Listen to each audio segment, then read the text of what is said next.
Hello, this is incredibly hard to find a place to put my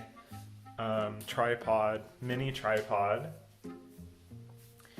but I think I found a location and it's a little weird, but it could work. Let me just explain. So, it's so awkward. Hello, good morning or afternoon or night to all and any and maybe just one of you who's watching. I have something I'd like to share, and that is my skincare routine. To give you some background, I really wanted to find a routine maybe 5 to 6 months ago because I didn't have one. I was relying on just, like DIY natural products, including coconut oil, vitamin E oil, jojoba oil, and just doing a really minimal amount of maintenance on my skin. And I started noticing like major signs of aging. We can't have that.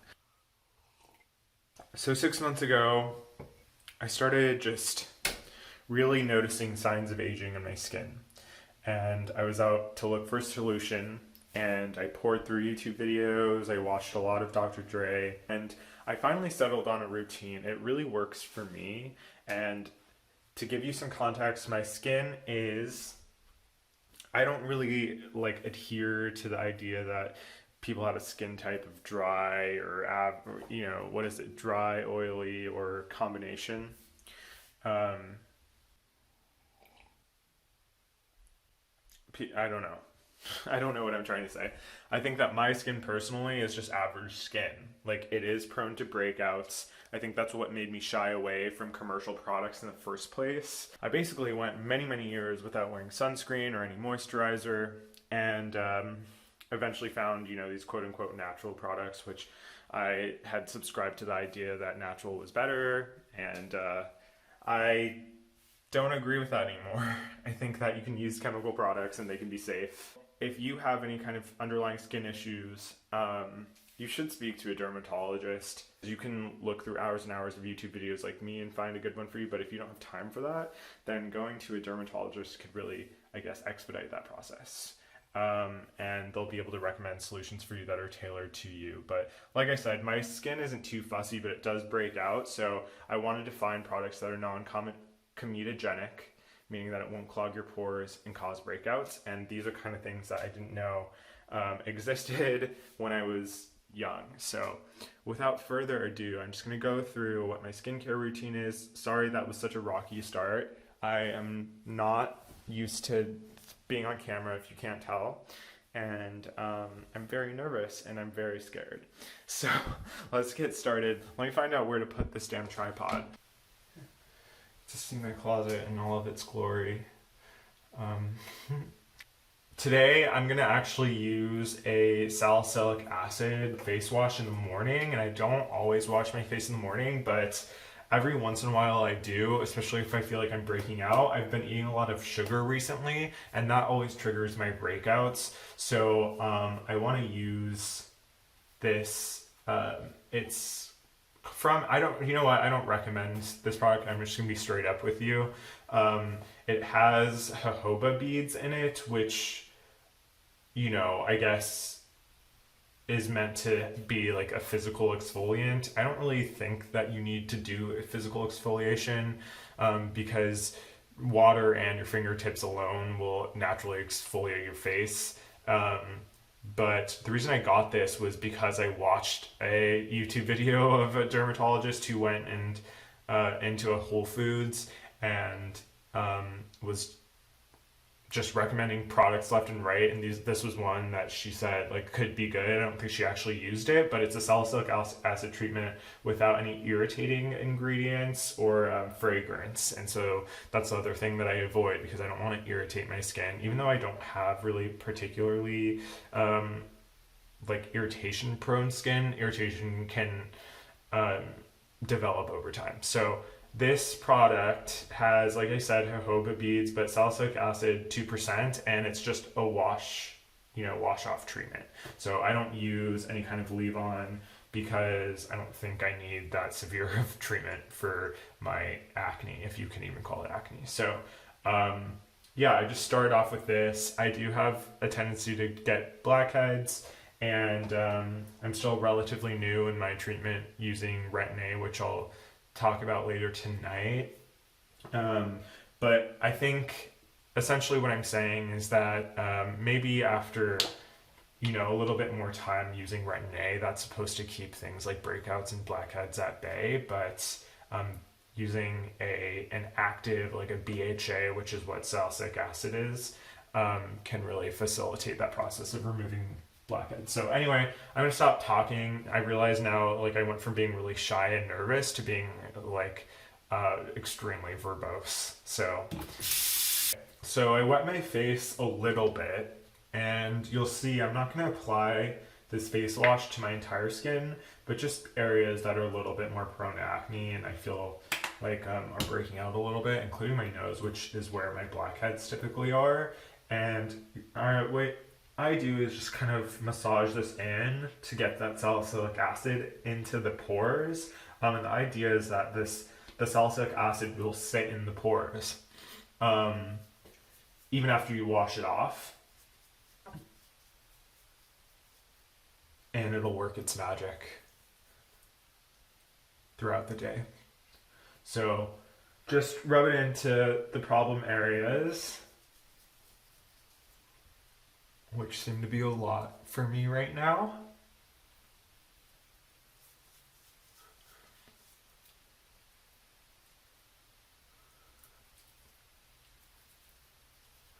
So I'm going to do my forehead.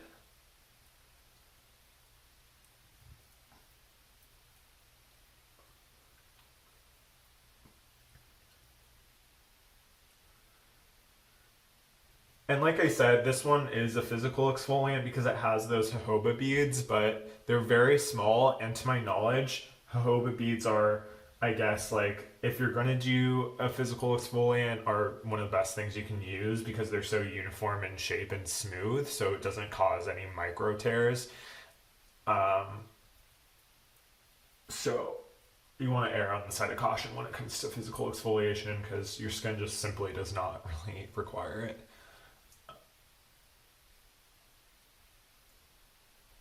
Contrary to popular belief. Okay, so kind of just getting it in there, letting it sit for a little bit. I'm going to wash my hands off.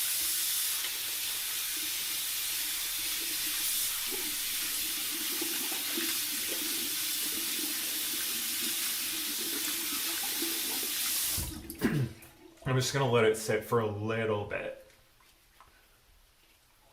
Just want it to get into my pores and work its magic.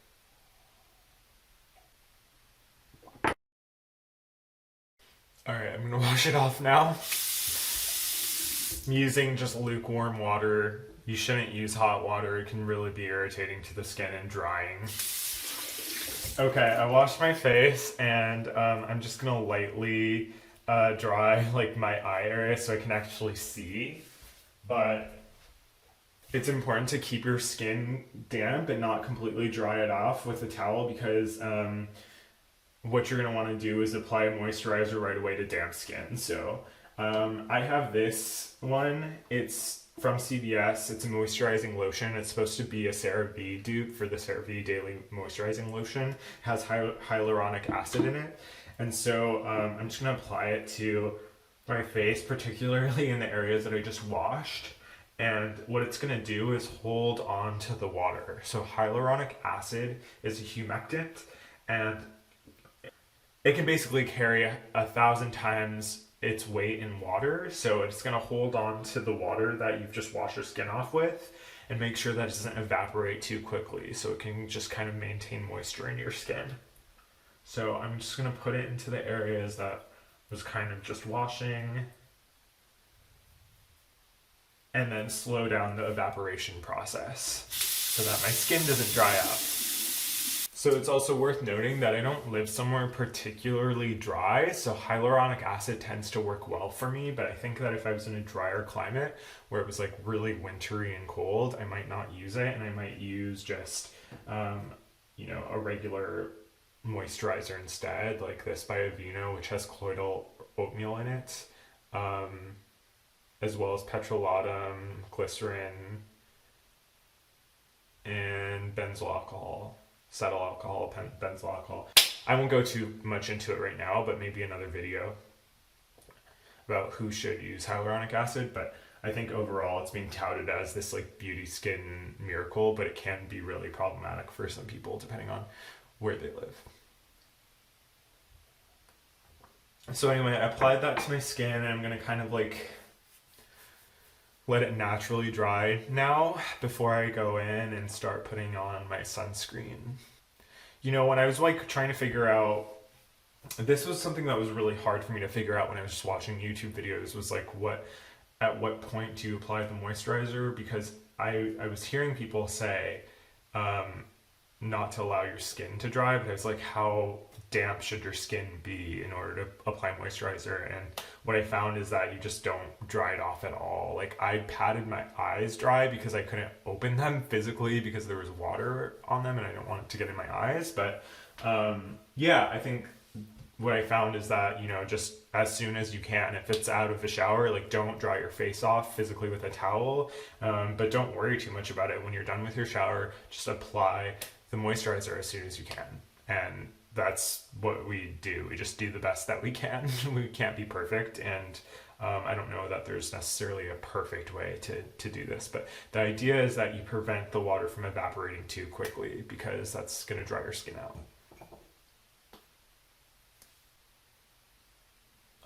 Probably for most of you, it won't be very practical to just wait around, so take care of your other tasks while you wait for your skin to dry completely so you can start on the sunscreen step.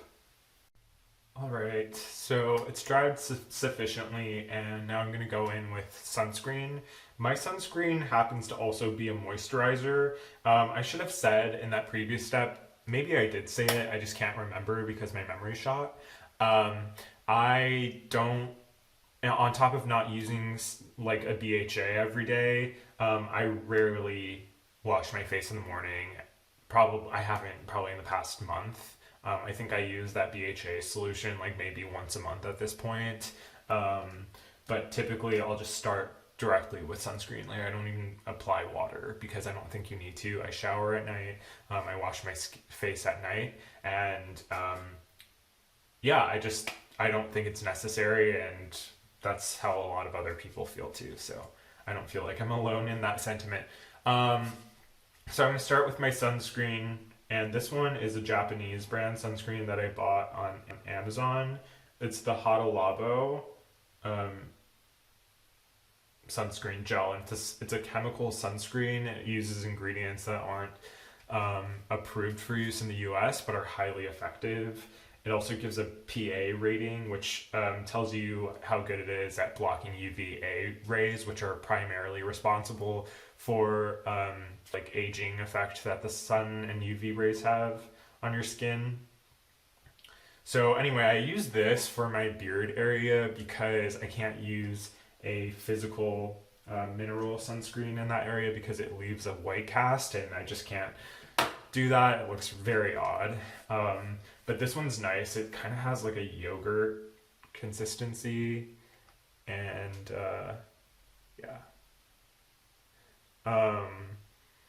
it's just nice. It's kind of like satisfying to apply, and I think when you're choosing any kind of product, you want it to be something that you enjoy putting on your face. Otherwise, you're not going to build a routine around it, and that was something that I learned. It's hard for me to find a routine that I stick to in general, just when it comes to life. And so I'm really glad I found something that feels really like nice and nourishing to apply to the face. This sunscreen also has hyaluronic acid in it. So like I said, can be very hydrating for the skin if you live in a place that has higher humidity levels, but you might want to just experiment with how your skin feels if you're somewhere drier. and then course correct if necessary. But basically I just dipped my knuckle into the jar and grabbed a sufficient amount, and I'm just going to apply over my beard area. And although it looks kind of white at first, once you let it sit, it, I don't know, it clears up, basically. I should have shown how much I grabbed, but I probably did like a couple knuckle dips into the jar, and you can see from how much is on my skin right now.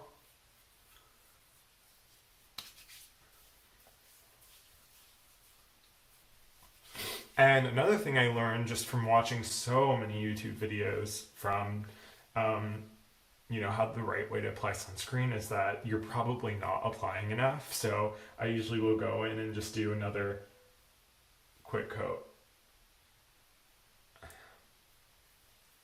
And basically what I'm doing is I'm setting the stage for the rest of the day, so I have a really good base coat of sunscreen to protect my skin from UV damage.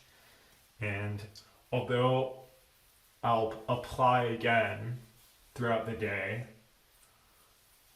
typically, especially if I'm leaving the house, I try to be really vigilant in the morning about this.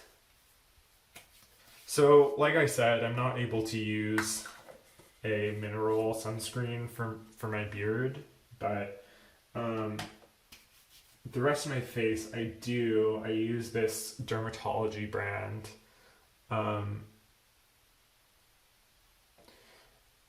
and it's a broad spectrum SPF 45. The SPF rating is only talking about its ability to block UVB rays, which is responsible for more of the skin tanning aspect of sun exposure. And in the US, they don't have a rating system for UVA. So we can't say for sure how good this is at blocking UVA rays, but zinc oxide in general is one of the best ingredients for blocking UVA, which again causes premature skin aging. So yeah, I'm going to use this, and this also doubles as a moisturizer. So in the morning, like I said, I'm just going to use this alone on my skin that's not in this bearded area. And let's see, it protects against UV rays. It has niacinamide and hyaluronic acid. So again, moisturizing, but that comes with a caveat, and just pay attention to how your skin feels if you're going to use this product, and course correct when needed. So I'm going to use a generous amount. And apply all over the upper portion of my skin, including around the eyes. I found that if I use any kind of like a pure chemical sunscreen, the area around my eyes, it stings. So this one does not, even though it's a combination sunscreen, so it does have octinoxate in it, which is a chemical ingredient sunblock, but I don't know. It doesn't irritate my skin. The reason why I like this is because it's not as casty as other physical mineral sunscreens. So even though it looks like it has a significant white cast right now, it really clears up once you leave it on the skin. So yeah, you'll see. But I've tried other ones. I've tried this pure zinc oxide sunscreen from Coppertone, and it's just, I mean, it looks like I painted my face with white paint. It's just absurd. And of course, my skin tone is a little darker, so I can't get away with it as much as white people can, but this one really works well for me. And for a while, I was actually using this Dermatology brand sunscreen in my beard too, because I didn't have any other sunscreens at the time, and it worked okay. It's just like you could definitely tell that there was sunscreen in my beard, and I don't really want to walk around like that if I don't have to. So I'm gonna apply around my eyes, like I said, you get the eyelids. This stuff does not sting at all around the eyes, and that's really good. Even throughout the day, if I'm sweating, like, it doesn't sting my eyes like chemical sunscreens do.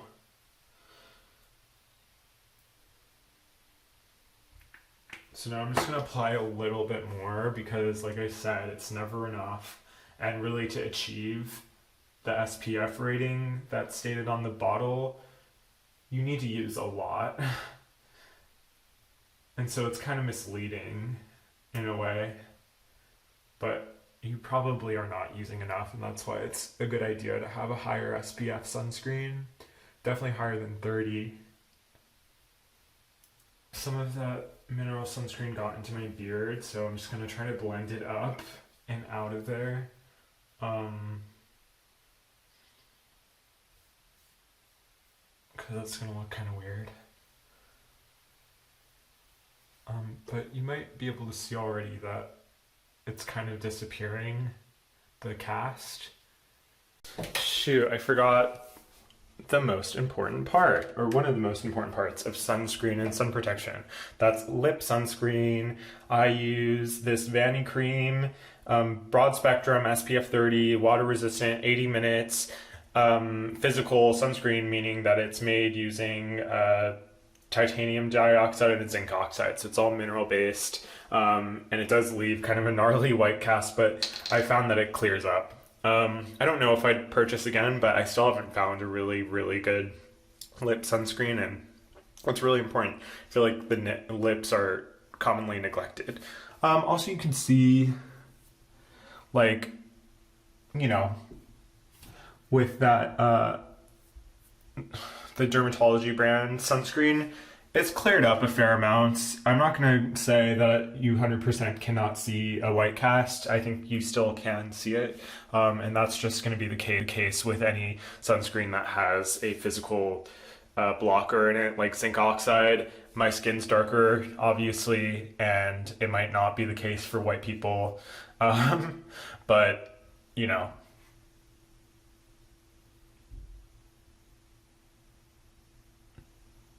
it's very minimal and people are not looking at you. So everyone's just paying attention to themselves.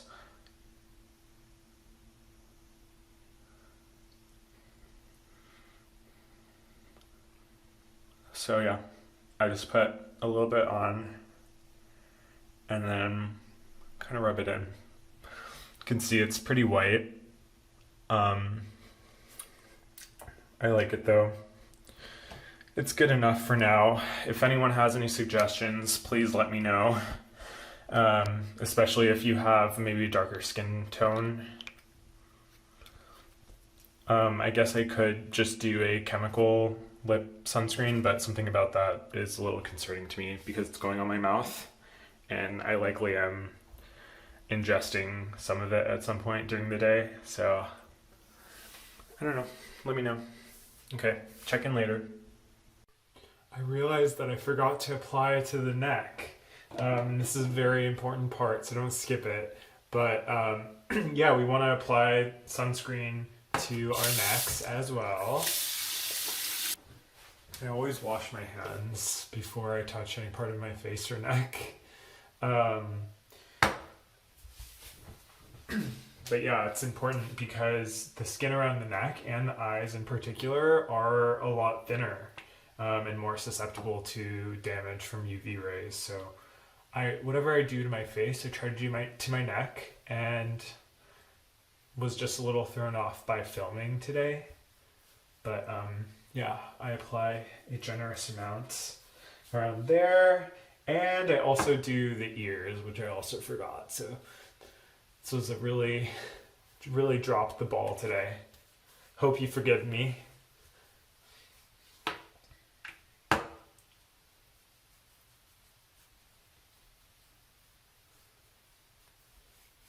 I try my best to go in upwards motions because people claim that gravity already works against us and thus we shouldn't assist it any further.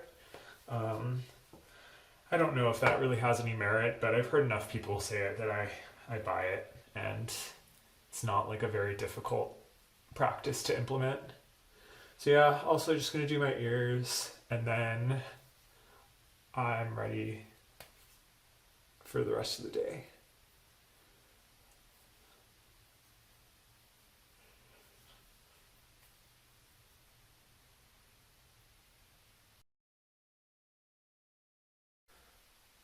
That was my morning skincare routine, and I'll follow up later today. Yeah, I'll follow up later today to show you how I take it all off and prepare for bed and use my other products.